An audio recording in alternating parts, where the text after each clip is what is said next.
नमस्कार दोस्तों, स्वागत है आप सभी का हिंदी स्टडी में। और आशा करती हूँ आप सभी स्वस्थ होंगे और अच्छे से तैयारी कर रहे होंगे। आज हम ये भक्ति काल में राम काव्य के क्वेश्चन आंसर देखेंगे। संत काव्य हम कर चुके हैं, उसी क्रम में आगे के क्वेश्चन अपने करेंगे। और ये क्वेश्चन सब लास्ट ईयर एग्जामों में आए हुए क्वेश्चन है, ठीक है। और आप मेरे चैनल पर पहली बार आए तो चैनल को सब्सक्राइब कर लेना, बेल आइकन को क्लिक कर लेना, जिससे आने वाली वीडियो का नोटिफिकेशन आपको मिल सके। और पसंद आए तो लाइक करना ना भूलें। स्टार्ट करते हैं क्लास। अब कृष्ण गीतावली किसकी रचना है? तो कृष्ण गीतावली किसकी रचना है? ये तुलसीदास जी की रचना है। किसकी रचना है? तुलसीदास जी की रचना है कृष्ण गीतावली। तुलसीदास जी की सभी रचनाएं देख लेना कि कौन सी ब्रज में है, कौन सी अवधि में है, कौन सी कैसी है, ठीक है। सूरदास की रचना है सूरसागर साहित्य सूरसारा वाली साहित्य लहरी। नाभादास की रचना है भक्तमाल अष्टयाम। और मीराबाई की रचना कौन सी है? नरसिंह जी का मायरा, गीत गोविंद की टीका, मीरा के पद, मीरा की गरबी, ठीक है। ये मीराबाई की रचना है। श्री रामचरितमानस में वक्ता श्रोता के कितने युग्म हैं? तो रामचरितमानस में वक्ता श्रोता के कितने युग्म हैं? 4 हैं। और 4 में कौन कौन से हैं? इसमें है शिव पार्वती संवाद, काक भूषणी गरुण संवाद, याज्ञवल्क्य भारद्वाज संवाद, तुलसी संत समाज। एक बार एग्जाम में इस तरह से पूछा था कि इनमें से 4 मतलब 3 दे रखे थे, एक अलग दे रखा था कि इनमें से कौन सा संवाद नहीं है, ठीक है। तो इसलिए इन चारों संवादों को भी याद कर लेना, क्योंकि अगर एग्जाम में आए तो इन्हें जिससे आराम से आप मतलब कर सको। श्री रामचरितमानस को तुलसीदास ने कितने समय में पूरा किया? तो तुलसीदास जी की जो रचना है रामचरितमानस, उसको उन्होंने कितने समय में पूरा किया? 2 वर्ष 7 माह और 26 दिन में, ठीक है। और ये चैत मास की मतलब शुक्ल नबी को, और एक बार इसका दिन भी पूछा था कब से शुरू हुआ था? मंगलवार से, ठीक है। कब से शुरू हुआ था? मंगलवार से। और जो संवत में इसका समय आया तो 1631 ईस्वी संवत, और ईस्वी में आया तो 1574 ईस्वी। ये उक्ति एग्जाम में आई हुई है तुलसीदास जी की। सम्मत 1631 करहूँ कथा हरिपद धरी शीशा, ठीक है। तो ये जब इन्होंने मतलब रामचरितमानस की शुरुआत करी थी 1600, ये है ना 1631 ईस्वी, ये दे रखा है इसमें, ठीक है। इस तरह से ये कथन किसका है? तो ये कथन बताना किसका है कि बुद्धदेव के बाद भारत में सबसे बड़ा लोकनायक तुलसीदास है। ये मतलब कथन किसका है? तो ये कथन किसका है? जॉर्ज ग्रेयर्सन का है। नाभादास ने क्या कहा? कली काल का वाल्मीकि तुलसीदास जी को। मुगल काल का सबसे बड़ा व्यक्ति स्मिथ किसने कहा? तुलसीदास को स्मिथ ने कहा। यह एक कवि ही हिंदी को प्रौढ़ साहित्यिक भाषा सिद्ध करने के लिए काफ़ी है। ये कथन किसका है? रामचंद्र शुक्ल का तुलसीदास जी के बारे में। आगे देखते हैं। पुरते निकसी रघुवीर वधु धरी धीर दये मग में दैव। यह पंक्ति तुलसीदास के किस ग्रंथ से ली गई हैं? तो ये कवितावली से है इनकी पंक्ति। आचार्य शुक्ल के अनुसार निम्नांकित में से कौन सा तुलसीदास की है? तुलसीदास की नहीं है रचना। तो इसमें कौन सी नहीं मतलब तुलसीदास की रचना कौन सी है? भरवे रामायण किसकी रचना है? तुलसीदास की। अब भरवे नाई का भेद किसकी है? रहीम की रचना है। प्रेम और श्रृंगार का ऐसा वर्णन जो बिना लज्जा और संकोच के सबके सामने पढ़ा जा सके, गोस्वामी जी का ही है। तो ये कथन किसका है? ये रामचंद्र शुक्ल जी का है। संत हृदय नवनीत समाना किसकी उक्ति है? संत हृदय नवनीत समाना किसकी उक्ति है? ये तुलसीदास जी की उक्ति है। आगे देखते हैं। ये रामचरितमानस के कांड है। तो रामचरितमानस में कितने कांड हैं? 7 कांड हैं। और कौन कौन से हैं? बाल कांड, अयोध्या कांड, अरण्य कांड, किष्किंधा कांड, सुंदर कांड, लंका कांड और उत्तराकांड। तो इसमें पूछा गया था एक बार कि 5वां कांड कौन सा है? सुंदर कांड। इसलिए इन्हें क्रम से याद कर लेना। कई बार ये क्रम लगाने के लिए भी आ जाते हैं। तुलसीदास रचित राम विनय पत्रिका में पदों की कुल संख्या है। तो जो विनय पत्रिका है इसमें पदों की कुल संख्या कितनी है? 279, 279। इनमें से कौन सा जोड़ा सही नहीं है? तो इसमें से कौन सा जोड़ा सही नहीं है? रुद्र संप्रदाय। तो रुद्र, सॉरी दोस्तों, इसमें बताना कि कौन सा जोड़ा सही है। तो कौन सा सही है? रुद्र संप्रदाय, विष्णु स्वामी। श्री संप्रदाय रामानुचार्य, रुद्र संप्रदाय विष्णु स्वामी, सनकादि संप्रदाय निम्बार्कचार्य, राधा वल्लभ संप्रदाय हित हरिवंश। ठीक है, ऐसे ही आगे के देखते हैं। राम भक्ति शाखा में रसिक उपासना का समावेश किसने किया? तो राम भक्ति शाखा में रसिक उपासना का समावेश किसने किया? अग्रदास ने किया। सीता को सखी मानकर इन्होंने भक्ति की थी। महात्मा बुद्ध के बाद उत्तर भारत में सबसे बड़े लोकनायक तुलसीदास हुए, ये कथन किस विद्वान का है? ये कथन है जॉर्ज ग्रेयर्सन का।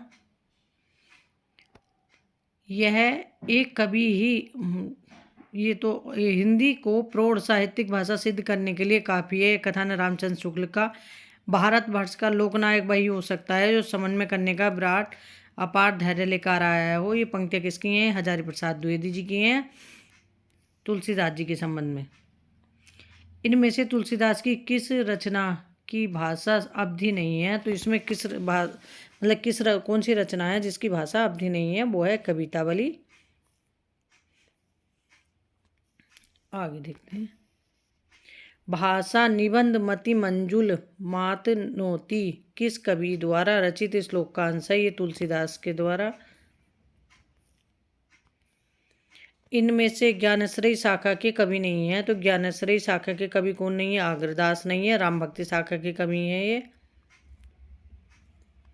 विनय पत्रिका में काशी के लिए किसका रूप वर्णित है? विनय पत्रिका जो है, तो इसमें काशी के लिए किसका रूप वर्णित है? तो वो है कामधेनु का। ऑप्शन ए सही है इसमें। विनय पत्रिका एक गीति काव्य है। इसमें 279 छंद है। बाबरो रावरो ना भवानी दानी बड़ो दिन देत दया बिनु वेद बड़ाई भानी। उपर्युक्त पंक्तियों में किसके द्वारा संबोधन की कल्पना है? तो ये है ब्रह्मा द्वारा पार्वती को। तो ऑप्शन इसमें ए सही है। मांगत तुलसीदास कर जोरे बसही राम सिय मानस मोरे। उपर्युक्त पंक्ति में किससे याचना की गई है? तो ये गणेश जी से याचना की गई है। तुलसीदास की कितनी रचनाएं प्रमाणिक मानी गई हैं रामचंद्र शुक्ल ने? तो वो 12 रचनाएं प्रमाणिक मानी हैं। वैराग्य संदीपनी, रामाज्ञा प्रश्न, रामलला लच्छू, जानकी मंगल, रामचरितमानस, पार्वती मंगल, कृष्ण गीतावली, गीतावली, विनय पत्रिका, दोहावली, बरवे रामायण, कवितावली। ठीक है। और नावादास ने तुलसीदास को क्या कहा? कलिकाल का वाल्मीकि। खेती न किसान को, भिखारी को न भीख, भली बनिक को बनिज, न चाकर को चाकरी। तुलसीदास की ये पंक्तियाँ उनकी किस रचना की हैं? तो ये पंक्तियाँ ली गई हैं कवितावली से। केलांग ने तुलसी की भाषा को क्या कहा? तो केलांग ने तुलसी की भाषा को क्या कहा? पुरानी बैसवाड़ी कहा। को नृप हो हमही कहानी, चेरी छाड़ी अब होब की रानी। रामचरितमानस में प्रस्तुत पंक्तियाँ किसके द्वारा कही गई हैं? तो ये मंथरा के द्वारा पंक्तियाँ कही गई हैं। जो हो मातु मते महाबेऊ, तो जननी जग में यह मुख की कहाँ कालिमा धबेहू। उपर्युक्त काव्य पंक्तियों की भाषा क्या है? तो इसमें ब्रज भाषा है। और ये पंक्तियाँ गीतावली की हैं। रामचरितमानस की रचना में कुल कितना समय लगा? तो 2 वर्ष 7 महीने 26 दिन। 2 वर्ष 7 महीने और 26 दिन। सीता त्रिजटा संवाद रामचरितमानस के किस कांड में वर्णित है? तो रामचरितमानस के किस कांड में वर्णित है सीता त्रिजटा संवाद? सुंदर कांड में। गीतावली की भाषा क्या है? तो गीतावली की भाषा क्या है? ब्रजभाषा है। शुक्ल जी की दुर्बलता यह थी कि वे भारत के कवि को वो तुलसी की कसौटी पर और हर पात्र को के आदर्श पर कसकर ही स्वीकार करते थे। किसका कथन है? ये गणपति चंद्रगुप्त का कथन है। आगे देखते हैं। रामचरितमानस में कितने कांड हैं? तो रामचरितमानस में कितने कांड हैं? 7 कांड हैं। बाल कांड, अयोध्या कांड, अरण्य कांड, किष्किंधा कांड, सुंदर कांड, लंका कांड और उत्तर कांड। निम्नांकित में से कौन सा तुलसीदास की रचना नहीं है? इसमें तुलसीदास की रचना कौन सी नहीं है? रामचंद्रिका केशवदास की रचना है। निम्नलिखित में से कौन राम भक्ति शाखा के कवि नहीं है? तो राम भक्ति शाखा के कवि कौन नहीं है? सूरदास। ये कृष्ण भक्ति शाखा के कवि हैं। कृष्ण गीतावली के रचयिता कौन है? तो कृष्ण गीतावली किसकी रचना है? ये तुलसीदास की रचना है। केशव को कठिन काव्य का प्रेत किसने कहा? तो केशव को कठिन काव्य का प्रेत किसने कहा? रामचंद्र शुक्ल जी ने कहा है। वो कठिन गद्य का प्रेत किसे कहा जाता है? आज्ञे को। कौन सी रचना प्रबंध काव्य नहीं है? तो विनय पत्रिका प्रबंध काव्य नहीं है। पद्मावत, रामचरितमानस और कमायनी ये प्रबंध काव्य हैं। अहिंसावाद और प्रपत्तिवाद किस संप्रदाय की देन है? तो ये वैष्णव संप्रदाय की देन है।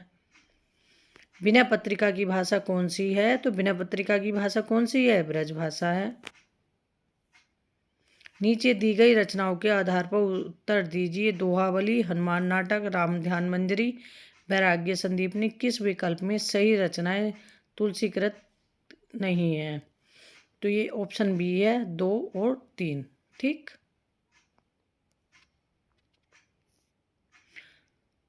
तुलसीकृत कौन सी रचना ब्रज भाषा में है? तो तुलसीकृत कौन सी रचना ब्रज भाषा में है? गीतावली है।